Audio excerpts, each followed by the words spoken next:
भला हुआ मेरी माला टूट गई, मैं राम भजन से छूटी। भला हुआ मेरी माला टूट गई, मैं राम भजन से छूटी। मेरे सिर से टली बला, भला हुआ मेरी माला टूट गई, मैं राम भजन से छूटी। मैं राम भजन से छूटी। नमस्कार मेरे प्यारे भाइयों, मेरे परमात्मा के प्यारे जीव हंसों। मैं हमेशा मालिक से यही दुआ करूंगा कि आप सब मेरे भाइयों का विवेक पहले से ज्यादा और ज्यादा और ज्यादा से ज्यादा बढ़ता ही जाए। बस मेरे दिल की यही अरदास है कि ऐसी कोई चीज ना रहे जो आपको समझ ना आए। हर चीज आपको बिल्कुल क्रिस्टल क्लियर होती जाए। बस यही चाहूंगा मैं, यही अरदास करूंगा उस बंदी छोर से, उस परमपिता परमात्मा से कि वो आपके विवेक शक्ति में बढ़ोतरी करता ही जाए और ऐसा कोई भी अज्ञान ना रहे इस दुनिया में जो आपको 1% भी भ्रमित कर पाए। कुछ ना रहे ऐसा। आपका ये भाई आपकी पूरी मदद करने के लिए तैयार है। बस आप निष्पक्ष भाव से इस सत्संग को सुनते रहिए और उस पर विचार करते रहिए। विवेक लगाइए कि जो मैंने बात कही है वो सत्य है या असत्य है। जवाब मेरे भाई आपके अंदर से ही आएगा। उस परमात्मा का जवाब आपके अंदर से आएगा। बस उसको पहचानने की कोशिश करो। साहिब बंदगी। तो भाइयों, आज जो वाणी लेंगे वो गरीबदास जी महाराज जी की वाणी है। बहुत ही सुंदर वाणी है। सारे भेद खुल जाएंगे इस वाणी के द्वारा कि कौन सा संत महंत, कौन सा ऋषि मुनि, पीर पैगंबर, औलिया, ये सब कहां तक की पहुंच रखते थे और ये सब नाम जप के भक्ति करके कहां तक पहुंचे। इस वाणी में सब का ही जिक्र है। आप ध्यान से सुनिएगा। तो कहते हैं कोई है रे परले पार का, जो भेद कहे झनकार का। यानी कि कोई एक ऐसा सदगुरु है, वो कामिल मुर्शिद है, जो परले पार का भेद बताने इस दुनिया में आता है। परले पार का भेद यानी जो जन्म मरण के पार की अवस्था के बारे में जानता है। आज जितने भी गुरु इस दुनिया में हैं, वो या तो सब साकार या फिर निराकार को ही परमात्मा मानते हैं।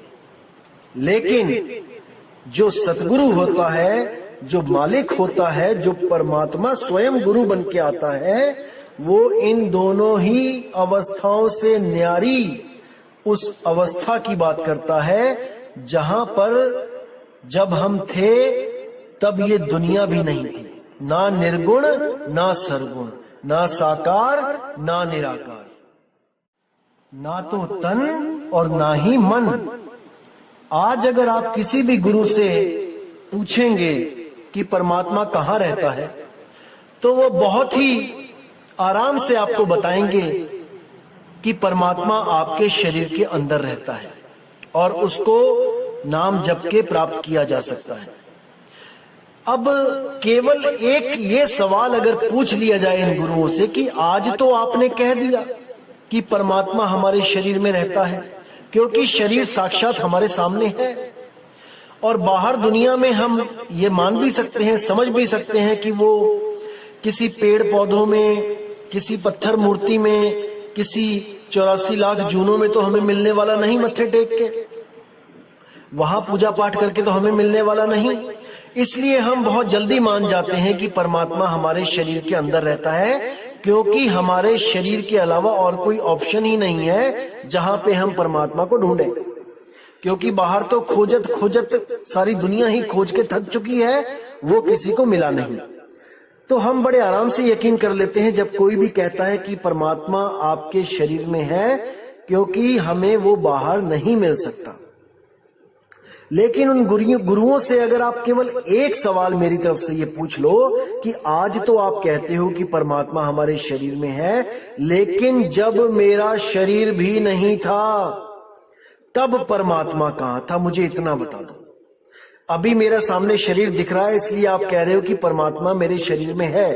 मान के रखो कि अभी मेरा शरीर है ही नहीं, अभी मैं पैदा हुआ ही नहीं, तब वो परमात्मा कहां है? कौन सा उसका असली घर है? अभी तो मेरा शरीर भी नहीं बना, तो इसका मतलब परमात्मा भी नहीं आया शरीर में। तब वो कहां रहता है? अगर इतनी सी बात पे विचार कर लोगे मेरे भाई, तो बहुत से भरम आपके नाश हो जाएंगे। असल में जो सतगुरुओं ने निर्गुण शब्द जहां यूज किए हैं, सोहम सोहम जहां यूज किया है, त्रिकुटी जहां यूज किया है, इनका मतलब बिल्कुल अलग था। लेकिन अधूरे गुरुओं ने इसका मतलब हमें गलत समझाकर हमें उलझा दिया। जैसे जहां भी पूर्ण संतों ने सोहम का जिक्र किया कि सोहम ध्यान लगाया, तो इन अधूरे गुरुओं ने उसको एक मंत्र घोषित कर दिया या उस सोहम को सांस घोषित कर दिया। जबकि वो शुद्ध सोहम अवस्था, जो तू सोहम यानी कि जैसा परमात्मा वैसा ही मैं, उस अवस्था की ओर इशारा करता था। लेकिन अधूरे संतों ने उसको एक मंत्र बना के पेश कर दिया, जपवा दिया, एक श्वासों की धुन बना के पेश कर दिया, उसको जपवा के जन्म बर्बाद करवा दिया। जैसे कई वाणियों में निर्गुण शब्द आता है, तो इसका मतलब होता है कि गुणों से न्यारा, निर्गुण, जिसमें कोई गुण नहीं है, उस अवस्था की बात की जा रही है। जो गुणों से, 16 गुणों से भी जो पहले जो अवस्था थी, उस अवस्था तक पहुंचने को निर्गुण बोला गया है। लेकिन अधूरे संतों ने क्या किया, इस निराकार तत्व आकाश तत्व को ही निर्गुण बता के पेश कर दिया, और उसी आकाश के लिए बोला कि देखो ये गुणों से रहित है, यही निर्गुण है। इसी आकाश को निराकार बता के दोनों हाथों के बीच दिखा के जीवों को उलझा दिया, जबकि ऐसा बिल्कुल नहीं था। इसी तरह त्रिकुटी का नाम लेकर आंखों के बीच जो तीसरा तिल है, वहां पे उलझाया गया। त्रिकुटी का जब आप असली अर्थ जानोगे तो आपको समझ में आएगा कि कुटी मतलब एक स्थान जहां पे कोई रहता है। त्रिकुटी यानी तीसरी कुटी। सुरती के रहने के 3 स्थान हैं। पहला स्थान वो है जहां पे वो हमेशा से थी। दूसरा स्थान है निराकार, जहां पे वो उस निज घर को छोड़ के आई और खुद को निराकार ब्रह्म मान के भ्रमित हो गई। तीसरा स्थान है ये शरीर, जहां पर ये निराकार अवस्था ब्रह्म अवस्था से भी नीचे गिरती है और जीव अवस्था में पहुंच जाती है। तो इसके रहने के 3 स्थान हैं, तन, मन और शब्द। शब्द को त्याग के यहां मन में आई, मन के द्वारा ही तन में आई, और इन तीनों में ही उसके रहने का स्थान है।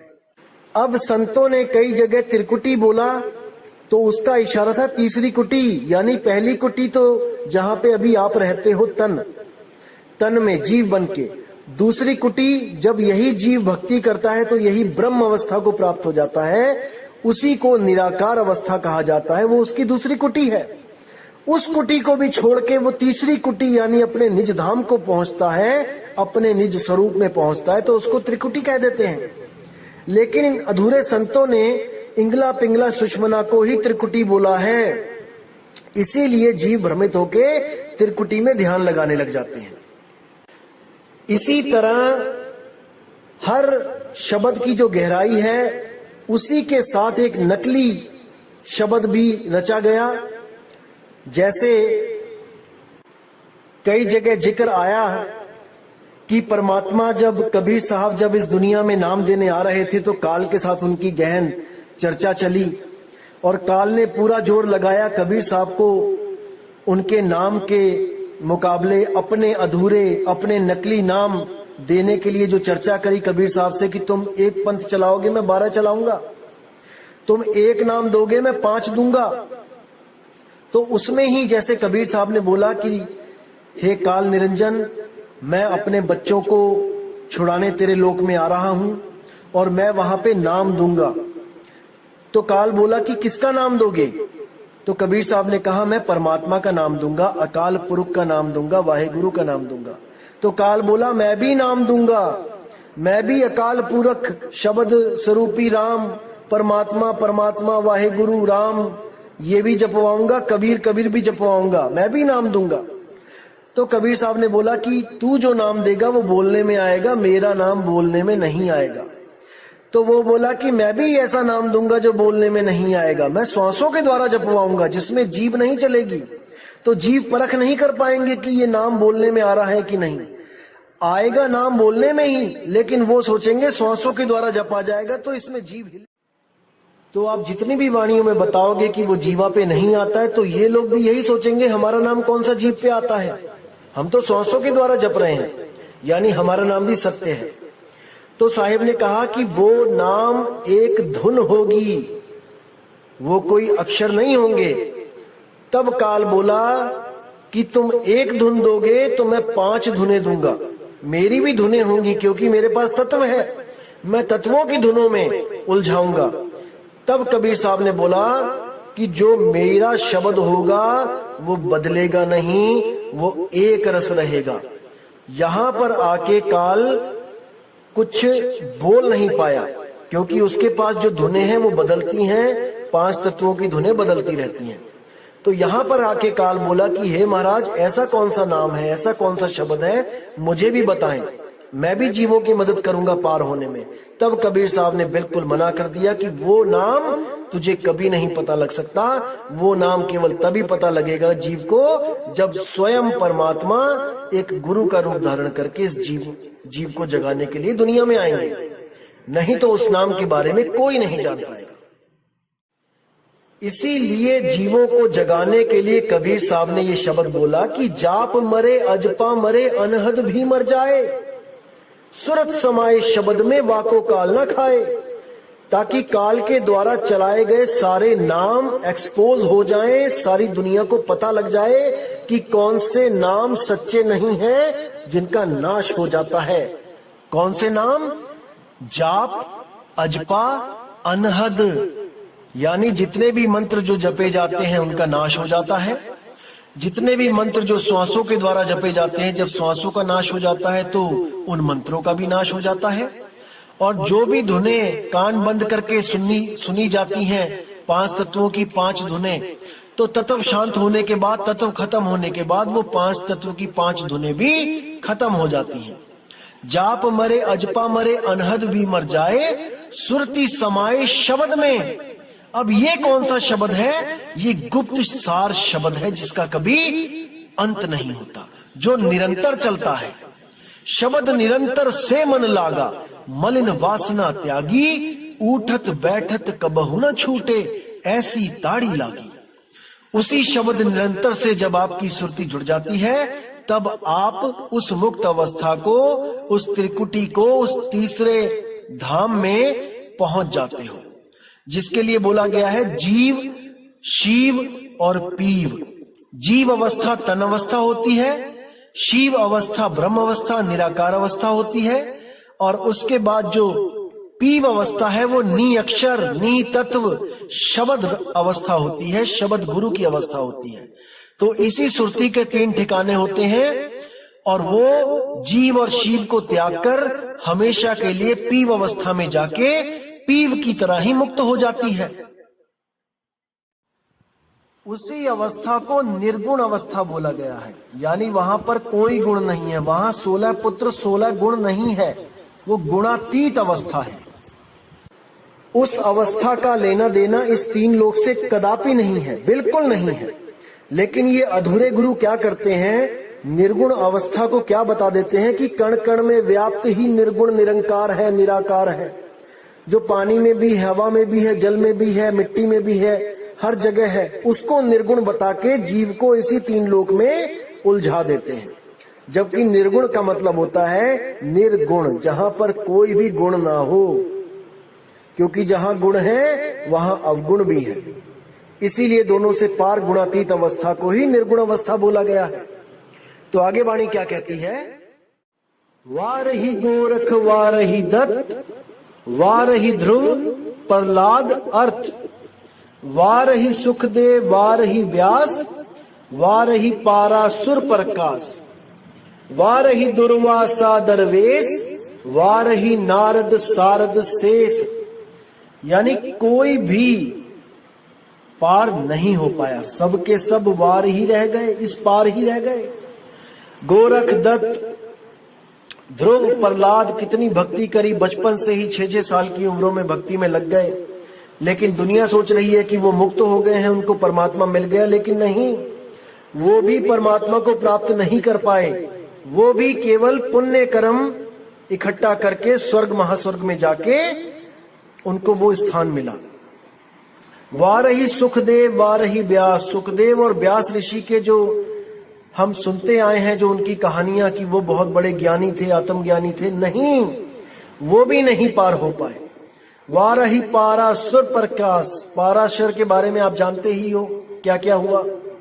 वारही दुर्वासा दरवेश वारही नारद सारद शेष, वारही भरथर गोपी चंद वारही सनक सनंदन बंध, सब के सब बंदी रहे, बंधन में रहे।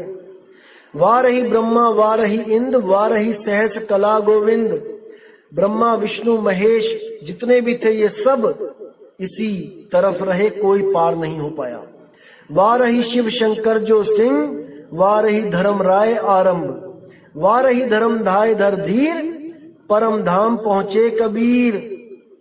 परम धाम केवल और केवल कबीर साहब ही पहुंचे थे। पहुंचे क्या, वो तो आए ही वहां से थे, और वो आते ही प्रचार करके वो फिर वापस उसी अवस्था को प्राप्त हो जाते हैं, क्योंकि वो मूल सुरती हैं, वो ज्ञानी सुरती हैं। उनको पता है कि कब कहां कैसे आना जाना है, क्या करना है, कैसे स्थिर होना है, सब पता है उनको। ये हम हैं जो भटक जाते हैं, इसीलिए हम आत्मा कहला रहे हैं और वो परमात्मा कहला रहा है। अन्यथा हम दोनों में कोई फर्क नहीं है, वो भी अजर अमर अविनाशी, हम भी अजर अमर अविनाशी, लेकिन हम केवल अपने आप को समझ नहीं पाते, इसलिए सुरती रूप में भटकते रहते हैं। तो कहते हैं ऋग यजुर साम अथर्व वन वेद परम धाम नहीं लहा भेद। इन चारों में से किसी को भी उस परम धाम का भेद नहीं पता है। इन वेदों में जितनी भी भक्तियां हैं वो सब काल की भक्तियां हैं। इन वेदों के द्वारा जो भी कर्म विधि, कोई भी यज्ञ विधि की जाती है, उससे मुक्ति नहीं हो सकती। कर्म बंधन में ही जीव रहता है और आता जाता रहता है। अलल पंख अगाध भेव जैसे कुंजी सुरती सेव। जब वो शब्द मिलता है, वो विहंगम चाल मिल जाती है, तो अलल पंख अगाध भेव, वो सतगुरु पंख दे देता है इस जीव को, इस सुरती को, कि वो सीधी उड़ के अपने मूल में समाती है, अपने परमात्मा के पास पहुंचती है। ना कि वो किसी मंडलों की रूहानी सैर करती है कि एक मंडल हटा तो दूसरा मंडल आया, दूसरा छूटा तो तीसरा मंडल आया, कि भूमियां, पहली भूमि छूटी तो दूसरी भूमि पे पहुंच गए, दूसरी भूमि छूटी तो तीसरी भूमि पे पहुंच गए। अरे मेरे भाई, जब पक्षी उड़ता है तो एक ही भूमि और एक ही आकाश होता है। ऐसा नहीं होता कि वो एक भूमि छोड़ के किसी टीले पे पहुंच गया, फिर उस टीले को, भूमि को छोड़ के कोई पहाड़ पे पहुंच गया, फिर उस पहाड़ से कोई महापहाड़ पे पहुंच गया। वो एक भूमि एक आकाश, एक अवस्था से सीधे दूसरी अवस्था में प्रवेश होती है सुरती। जीव से सीधी पीव में जाती है, ना कि जीव से शिव होती है। इस भरम जाल से मेरे भाइयों निकल आओ। अलल पंख अगाध भेव जैसे कुंजी सुरती सेव। जैसे इस कुंजी, ताली मिल गई हो, चाबी मिल गई हो उस सुरती को वहां पहुंचने की, और उस किवाड़ को, दरवाजे को खोल के, उस ताले को खोल के सुरती सीधे अपने मूल में जाती है। वार पार थे हा ना था, गरीबदास निर्गुण निगाह। वहां पहुंच के कोई था नहीं, कोई भूमि नहीं, कुछ नहीं। वहां पहुंच के वो अपने मूल निज स्वरूप में स्थित हो जाती है और वो निर्गुण हो जाती है। निर्गुण यानी 16 गुणों को, जो 16 पुत्रों को पैदा किया था उससे भी पहले जो अवस्था थी वहां पहुंच जाती है और हमेशा के लिए इन गुण अवगुणों से न्यारी हो जाती है। ये तभी होती है जब आपको विहंगम योग कबीर साहब का जब प्राप्त होता है, जिसमें किसी भी देवी देवता की, किसी भी चक्र साधना की कोई जरूरत नहीं होती। सीधी सुरती को अपने शब्द, अपने मूल शब्द में लगवाया जाता है। जब ऐसा भेदी गुरु आपके जीवन में आता है तभी आपको ये अवस्था प्राप्त हो सकती है। नहीं तो आप जितना मर्जी कोशिश कर लो, आप इन्हीं चक्रों की साधना में, आप इन्हीं भूमियों की साधना में उलझे रहेंगे, कभी पार नहीं हो सकते। क्योंकि पार होने के लिए केवल और केवल आत्म साधना ही आपकी मदद कर सकती है और कोई नहीं। केवल वो अचल अडोल आत्मा ही आपकी सुरती को एकाग्रता दे सकती है, उसको स्थिर कर सकती है। अन्यथा इस दुनिया में ऐसी कोई चीज नहीं जो आपकी सुरती को स्थिर कर पाए, क्योंकि सुरती पहले ही श्वासों में रमी हुई है और वो आ और जा रही है। श्वासों के द्वारा ही एक शरीर से दूसरे शरीर में जाती है और श्वासों के द्वारा ही इस भव बंधन में उलझी हुई है। अगर कोई ऐसा गुरु मिल जाए आपको जो इसको श्वासों से न्यारा कर दे, इस गांठ को खोल दे, तो मेरे भाई आप हमेशा के लिए मुक्त हो जाएंगे, हमेशा के लिए बंधन से आजाद हो जाएंगे। क्योंकि 5 तत्व का बंधन केवल श्वासों के द्वारा ही बंधन में है। सबसे मजबूत गांठ केवल श्वास में ही है जो सुरती की लगी हुई है। अगर ये गांठ खुल जाए मेरे भाई तो आप सर्वथा मुक्त हैं। लेकिन इस श्वासों से जोड़ने वाले तो सब मिल रहे हैं, इस श्वासों से रिश्ता तोड़ने वाला कोई नहीं मिल रहा है। इसीलिए जीव हमेशा भटका खा रहा है। जितने मैंने आपको ये नाम दिखाए हैं ये सब ज्यादातर श्वासों की ही साधना करते थे। ये सोहम ओहम वाले ही हैं। जैसे एक वाणी में आता है, ओम सोहम में थे ध्रुव प्रहलादा, ओम सोहम वाद विवादा, कि ओम और सोहम का ही नाम ये श्वासों में जपते थे और ये वाद विवाद है, ये सतनाम नहीं है। ओम सोहम सतनाम होता तो सतनाम कभी वाद विवाद ना होता, लेकिन ओहम सोहम वाद विवादा बोला गया है। यानी इसमें पढ़ के भी आप मुक्त नहीं हो सकते, आप कहीं नहीं जा सकते, आपको यहीं आना पड़ेगा वापस। तो यहाँ पे पूरा समझाने की कोशिश की गई है कि मन को प्रबोध के हर के नाव में लगाना है, इसको प्रकाशित करना है, इसको ज्ञान में लेके आना है। 10 जिस धावत आवे ठाई, जो सुरती 10 दिशाओं में भाग रही है इसके द्वारा, उसको ठिकाने पे लेके आना है। ठा चाहिए, ताको विघ्न न लागे कोई, उसके लिए कोई विघ्न नहीं है। सतगुरु मिलता है, उसको बड़े प्रेम से शब्द का भेद बता के उसकी सुरती को स्थिर करता है। जाके हृदय बसे हर सोई, उसके हृदय में परमात्मा का वास हो जाता है। कली ताती ठाडा हरि नाऊ, कल ताती यानी कि जो पाप पुण्य की जो बेड़ियां हैं, ये ताती, ये बहुत दुखदाई है। ठांडा हरि नाऊ, वो परमात्मा का नाव, वो बिल्कुल ठंडा है, वो सुख देने वाला है। सिमर सिमर सदा सुख पाओ, उसको सिमर के सदा आप सुखी रह सकते हैं। भव बिन से पूर्ण होई आस, अब ये डर खत्म हो गया और पूर्ण होई आस यानी जन्म मरण से मुक्ति की आस जो थी वो पूर्ण हो गई। कैसे हुई? भक्त भाई आत्म परगास, वो आत्मा का प्रकाश हो गया और हमेशा के लिए सुरती उस आत्मा में रम गई। तित घर जाई बसे अविनाश, कहो नानक काटी जमफास। उस घर जाके उस अविनाशी परमात्मा के पास आपकी सुरती पहुंच गई, शब्द में सुरती लग गई और कहो नानक काटी जमफास, आने जाने का जो आपका था बार बार का झगड़ा, ये हमेशा के लिए जम की फांस ये कट गई। तत्व विचार कहे जन साचा, यानी कि इस तत्व को विचार के, आत्म तत्व को विचार के मैं सच कह रहा हूं। जन्म मरे सो कांचो काचा, जो बार बार जन्मता और मरता है जो तत्व, वो सत्य नहीं है। जैसे श्वास है, आता है जाता है, ये सत्य नहीं है। ये खत्म हो जाता है, सत्य नहीं है। पांच तत्व सत्य नहीं है, और पांच तत्व की शक्लें सत्य नहीं है, और गुरु कोई शक्ल नहीं है, शब्द है। आवागमन मिटे प्रभ सेव, आप त्याग शरण गुरुदेव। आवागमन तभी मिटेगा जब आप त्याग, यानी इस शरीर को त्याग के शरण गुरुदेव, उस शब्द गुरु की शरण में ये सुरती जाएगी। ईव रतन जन्म का होई उधार, हरि हरि सिमर प्राण आधार।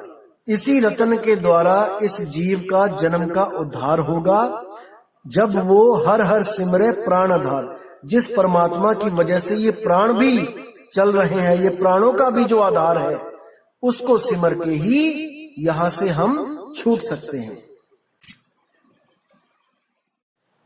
तो मेरे भाइयों, मैं उम्मीद करता हूं कि आज के सत्संग से आपका विवेक बड़ा होगा, और मैं मालिक से अरदास करूंगा कि आपको हर चीज बिल्कुल सही सटीक समझ में आती रहे। इसी के साथ दोस्तों मैं विदा चाहूंगा। जय गुरु बंदी छोड़ वैराग साहिब, जय गुरु बंदी छोड़ साधु शरण साहिब, जय गुरु बंदी छोड़ बाबा मदन साहिब जी, जय जय सतगुरु बंदी छोड़ सतगुरु सत्य कबीर साहिब की सदा ही जय हो। साहिब बंदगी सतनाम।